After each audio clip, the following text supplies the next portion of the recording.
Afghan Taliban regime में फितनल ख़वाज ख़िलाफ़ पाक फ़ौज जूं मुंह तोड़ ऐं असराइतियूं कार्रवायूं। सिक्योरिटी ज़रियनि मूजिबि पाक फ़ौज पाक अफ़गान सरहद उत्तर वज़ीरिस्तान में दाख़िल थियण जी कोशिश नाकाम बणाए छॾी। मवाज़ किले जे सरहदी इलाक़े में अफ़गान तालिबान दाख़िल थियण जी रिथाबंदी करे रहिया हुआ। पाक फ़ौज जी असराइती कार्रवाई में केतिराई अफ़गान तालिबान जहन्नम भेड़ा थी विया, केतिराई पोस्टूं छॾे फ़रार। पाक फ़ौज अफ़गान तालिबान फितनल ख़वाज जे कंपाउंड ऐं टिकाणनि खे निशानो बणाए मुकमल तबाह कयो। ऑपरेशन गज़बुल हक़ तहत कार्रवायूं हदफ़ हासिल करण ताईं जारी रहंदियूं। नायब वज़ीर आज़म इसहाक़ डार जी तुर्क परॾेही वज़ीर हाकान फैदान सां टेलीफोनिक राब्तो। ॿिन्ही अॻवाननि विच ओभर जी तब्दील थींदड़ सूरतहाल ते ख़्यालनि जी ॾे वठि कई वई। नायब वज़ीर आज़म इसहाक़ डार ख़िते में वधंदड़ छिकताण ते सख़्त ॻणितीअ जो इज़हार कयो। ॿिन्ही अॻवाननि पारां मसइलनि जे हल लाइ तामीरी ॻाल्हियुनि ऐं सिफ़ारतकारी ते ज़ोर। नायब वज़ीर आज़म इसहाक़ डार छिकताण घटि करण जी फ़ौरी ज़रूरत ते ज़ोर भरियो। सिंध हुकूमत सिंधु दरियाह ते नई सखर रोहड़ी पुल ठाहिण जो फ़ैसिलो करे वरितो। मनसूबे लाइ प्रोजेक्ट डेवलपमेंट फैसिलिटी जी मंज़ूरी ॾिनी वई।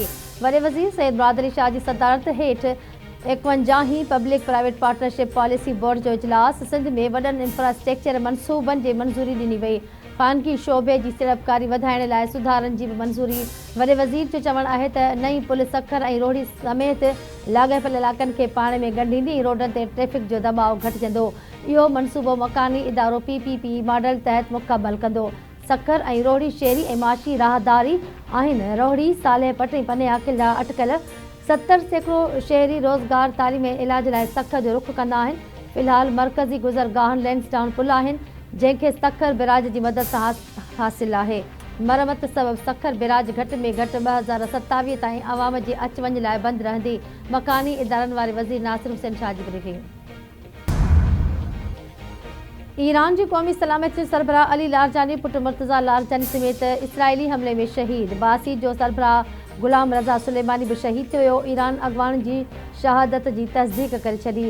शहीद अली लारजानी जी ॻणप ईरान जे सभ खां बाअसर सियासी शख़्सियतुनि में थींदी हुई। अली लारजानी जी शहादत खां पोइ ईरान जो इसराइल ते क्लस्टर मिज़ाइलनि सां वॾो हमलो। ईरानी हमले में 2 इसराइली मारिजी विया, केतिरियूं गाॾियूं तबाह। हमले सबबि तल अबीब में केतिरनि ई हंधनि ते बाहि भड़कियूं थी। ईरानी पासदारान इनक़लाब में 200 खां वधीक माण्हुनि जे मारिजण ऐं ज़ख़्मी थियण जी दावा कंदे चयो आहे त तल अबीब ते खुर्मश शहर 4 क़दर अमाद ऐं ख़ैबर शिकन मिज़ाइल फायर कया विया ऐं 100 खां वधीक फ़ौजी ऐं सिक्योरिटी टारगेट्स खे कामयाबी सां निशानो बणाए वियो। असां पंहिंजे मुक़ररु कयल शेड्यूल खां घणो अॻिते वधी रहिया आहियूं। अली लारजानी जी शहादत खां पोइ अमेरिकी सदर डोनाल्ड ट्रंप जो बयानु। डोनाल्ड ट्रंप पारां ईरान ते हमलो दुरुस्त करार ॾेई छॾियो। चवे थो ईरान ते हमलो न कयूं हा त हेल ताईं एटमी हथियार बणिजी चुको हुजे हा। असां ईरान जे फ़िज़ाया ऐं बहरिया खे मुकमल तौर ते तबाह करे छॾियो आहे। नार वारनि मुल्कनि जे शहरी इलाइक़नि वेझो हमलनि जी ज़िमेवारी अमेरिका ते लागू थिए थी। अमेरिकी फ़ौजी अॾनि मां निकिरी शहरी इलाइक़नि में होटलुनि में मुंतक़िल थियणु शुरू कयो आहे।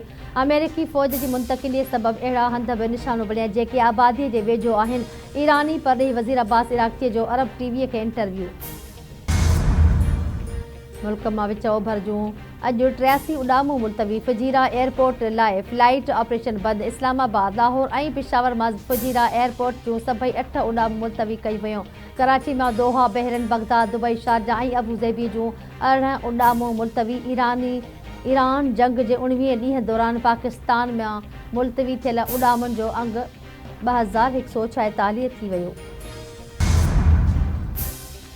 पाकिस्तान जी विच ओभर में छिकताण घटाइण लाइ टियाकड़ीअ जी आछ। इतलात वारे वफ़ाक़ी वज़ीर अताउल्ला तार चवे थो पाकिस्तान विच ओभर में वधंदड़ छिकताण घटाइण लाइ टियाकड़ी जो किरदारु अदा करण लाइ तयारु आहे, छाकाणि त छिकताण घटाइण लाइ जिते बि मुमकिन हुजे मदद लाइ तयारु आहियूं। पाकिस्तान मुख़्तलिफ़ भाईवारनि सां ॻाल्हियुनि में शामिल आहे। मुख़्तलिफ़ मुल्कनि सां गॾिजी टियाकड़ी जो किरदारु अदा करण जे क़ाबिल आहियूं।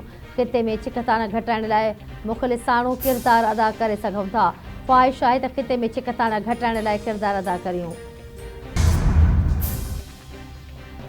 अरब ऐं इस्लामी मुल्कनि जे परॾेही वज़ीरनि जो अहम इजलास अॼु थींदो। सऊदी परॾेही वज़ारत जो चवणु आहे त रियाज़ में थींदड़ इजलास जो मक़सदु इलाक़ाई सलामती ऐं इस्तेहकाम लाइ मुशावरत करणु आहे। गॾियल सहकार खे वधीक मज़बूत बणाइण ते ग़ौर कयो वेंदो।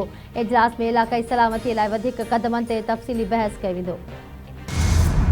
सदर योम पाकिस्तान की परेड तकरीब नको ठाहिण वारी समरीअ की मंज़ूरी ॾेई छॾी। किफ़ायत शुआरी क़दमनि खे नज़र आॾो रखंदे वज़ीर आज़म की एडवाइस ते फ़ैसिलो कयो वियो। सदर आसिफ अली ज़रदारी जो चवणु आहे त क़ौमी वसीलनि जो मुहतात ऐं ज़िम्मेवाराणो इस्तेमालु हर शहरी की ज़िम्मेवारी आहे। योम पाकिस्तान ते मुनक़िद थींदड़ एज़ाज़नि वारी तकरीब हाणे 28 अप्रैल 2026 ते थींदी। अफ़गानिस्तान के उत्तर ऐं ओभर सूबनि सां तालुक़ रखंदड़ नौजवाननि पारां नेशनल मोबिलाइज़ेशन फ्रंट जो क़याम। National mobilisation front Afghan Taliban regime जे इंतहा पसंदी ऐं जारियत ख़िलाफ़ महाज़ जो ऐलान करे छॾियो। नेशनल मोबिलाइज़ेशन फ्रंट जो क़याम जाबिरानी दहशतगर्दीअ जी सरपरस्ती करण ऐं रुजियत पसंद पॉलिसियुनि जो रद्दअमल आहे। नेशनल मोबिलाइज़ेशन फ्रंट जो चवणु आहे त अफ़गानिस्तान जो अवाम तालिबान ख़िलाफ़ उथण खां सवाइ पंहिंजे लाइ को ॿियो दग नथो ॾिसे। आबादीअ जो हिकु वॾो हिसो सियासी, माशी, सक़ाफ़ती ऐं समाजी मसइलनि सबबि परेशान आहे।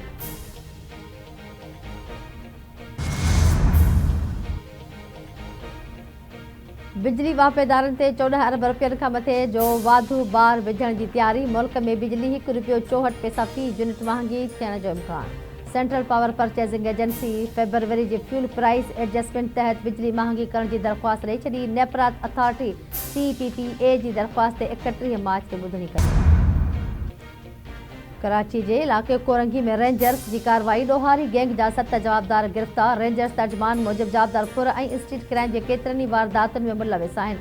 गैर क़ानूनी पिस्टल, 2 नकली पिस्टल, 8 मोबाइल फ़ोन ऐं रोक रक़म हथ कई वई। जवाबदार सॼी सिंध में 900 खां मथे वारदातुनि में मुलविस गैंग जो हिसो आहिनि। सिंध जे मुख़्तलिफ़ इलाक़नि में बरसात। विॼ किरण जे वाक़िअनि में 1 ॼणो फौत, 2 ज़ख़्मी।